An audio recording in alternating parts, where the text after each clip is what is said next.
Sometimes you have to go to the prospects and make them know that you're a prospect. Man, well, everything is what I learned, everything. So my background in sports is I only played 1 year of high school. Basketball is my sport. So only 1 year of high school. I just started playing when I was 14, which is pretty late if you want to play college ball, let alone pro ball.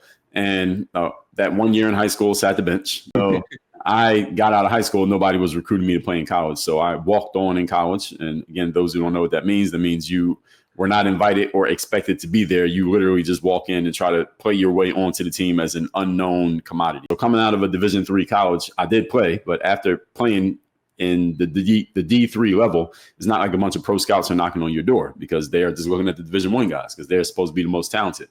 So no one was asking me to come play pro. Well, when I got out of college, no agent was looking for me because nothing in my resume said this guy's going to play pro because of my pedigree, Division III, who cares? So I was calling them. This is backwards. They usually I was calling agents. So I called about 60 agents, got in touch with about 20. Those 20 said, let me see what you have. I sent them my scouting report and my footage. And of those 20, one got back in touch with me and said, I will sign you. That's how I got into pro ball, was through that. So this whole process was just what I learned in the process to answer your question was, first of all, you can't just sit around and wait for the opportunity to find you. Sometimes you have to go to the prospects and make them know that you're a prospect. Let them know that you're a prospect for them.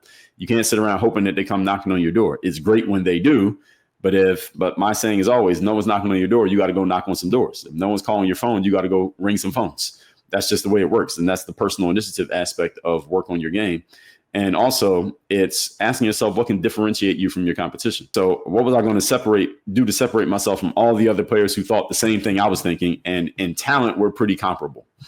And most of the players I knew figured, okay, I'll just separate myself by just being a better player than everybody else. When we get on the court, it'll be obvious. Of course, I thought the same thing, but I said, if I play that game, I'm not going to win because I'm not even going to get the chance that the Division I guy gets. So that's not going to work. I need to do something different.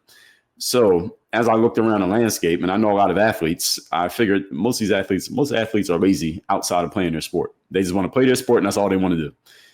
I can sell myself.